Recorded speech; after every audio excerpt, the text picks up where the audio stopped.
दोस्तों, स्वागत है आप सभी का हमारे चैनल में। आज हम पढ़ने वाले हैं बिलेन की मोलरता।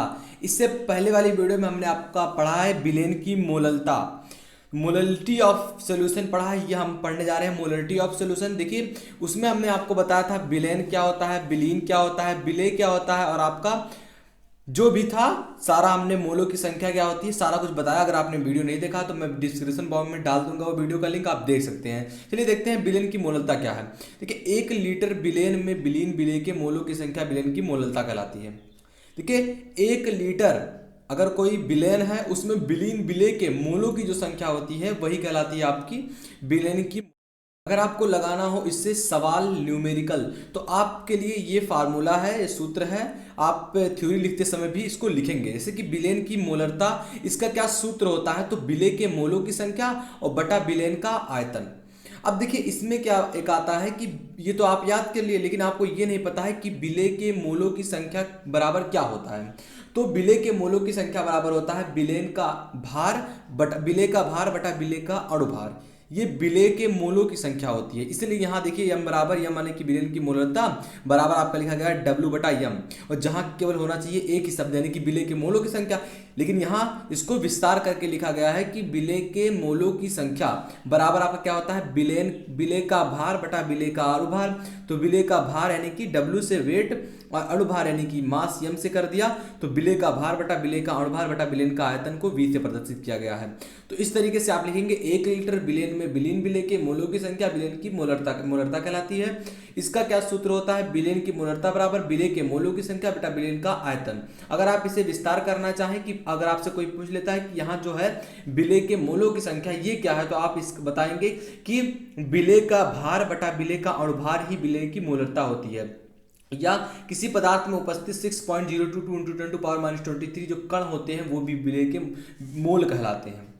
अब देखिए आगे बढ़ते हैं। मोल प्रभाज, इंपॉर्टेंट हेडिंग आपका है मोल प्रभाज। ये बड़ा ही इंपॉर्टेंट हेडिंग है, यम लिख लीजिए, मोस्ट इंपॉर्टेंट आपका है। ये लगातार ईयर्स में प्रीवियस ईयर्स में आपका पूछा जाता है। देखिए, इसका क्या है कि मोल प्रभाज मोल फ्रैक्शन बराबर क्या होता है, लिखेंगे आप थ्योरी कि बिलेन के किसी एक घटक के, बिलेन में 2 घटक होते हैं आप जानते हैं, बिले और बिलायक।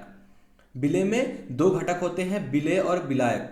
देखिए किस तरीके से बता दें एक बार फिर से आपको कि जो आपका मान लीजिए बॉक्स है, बॉक्स में कोई लिक्विड तरल पदार्थ, वो जल हो सकता है, ऑयल हो सकता है, कुछ भी हो सकता है, वो तरल के रूप में हो, तो उसे आप क्या करते हैं, क्या लिखते हैं, बिले। एक घटक बिले हो गया ये आपका, और दूसरा घटक इसमें जो मिलाया जाता है कोई भी आपका हो जो ठोस के रूप में हो, उसे आप क्या लिखेंगे, बिलायक। और यही जो दोनों को मिलाते हैं तो आपका बन जाता है बिलेन। अब इसमें 2 घटक हो गए, बिले और बिलायक। अब देखिए, बिलेन के किसी एक घटक के मोलों की संख्या और बिलेन में उपस्थित उसके सभी घटकों के मोलों की संख्या के कुल अनुपात को ही कहते हैं उस घटक का मोल प्रभाज। देखिए, एक बिलेन है, अब इसमें 2 घटक होते हैं, लेकिन इसमें से किसी एक घटक के मोलों की संख्या का मैंने आपको पहले ही फार्मूला बता दिया है, क्या होता है, बिलायक का भार, बिले का भार बटा बिलायक का भार, बिले का भार बटा बिले का अणुभार, ये होता है मोलों की संख्या। अब उसमें उपस्थित सभी घटक जो होते हैं यानी कि बिलायक और आपका बिलेन, इसमें सभी घटकों के संख्या को, जो मोलों की संख्या होती है उसके अनुपात मतलब क्या, बटा को मोल प्रभाज कहते हैं उस घटक का। आप देखिए सूत्र देखिए आपका क्या है कि जो बिलायक का मोल प्रभाज होता है बिले के मोलों की संख्या, बिलायक का अगर यहाँ बिले का मोलों की संख्या कहता तो आप लिखते ऊपर बिले के मोलों की संख्या, लेकिन यहाँ क्या है, बिलायक के मोलों की संख्या, तो आप लिखेंगे बिलायक के मोलों की संख्या बटा बिले के मोलों की संख्या बटा बिलायक के मोलों की संख्या। अब देखिए, मोलों की संख्या का मैंने आपको पहले ही फार्मूला बता दिया है कि डब्ल्यू बटा यम होता है, यानी कि बिले का भार बटा बिले का अणुभार। तो इस तरीके से आप लगा सकते हैं, आपको मोल प्रभाज और बिलेन की मोलरता। आई होप आपको समझ में आएगा। अगर कहीं भी आपको थोड़ा सा भी डाउट होता है तो कमेंट कीजिए, मैं आपको कमेंट बॉक्स में रिप्लाई दूंगा। और इससे पहले डिस्क्रिप्शन बॉक्स में मैंने आपका डाल दिया है बिलेन की मोलरता, इंपॉर्टेंट आपका है, तीनों बिलेन की सांद्रता से लिए गए हैं प्रश्न, तो इंपॉर्टेंट आपके लिए होने वाला है। तो अगर अभी तक चैनल को सब्सक्राइब नहीं किया तो प्लीज चैनल को सब्सक्राइब कर दीजिए, और बेल आइकन जो बगल में दिख रहा होगा उसे हिट करिए, अपने दोस्तों में शेयर कर दीजिए। मिलते हैं आपसे अगली वीडियो में, तब तक के लिए जय हिंद, जय भारत।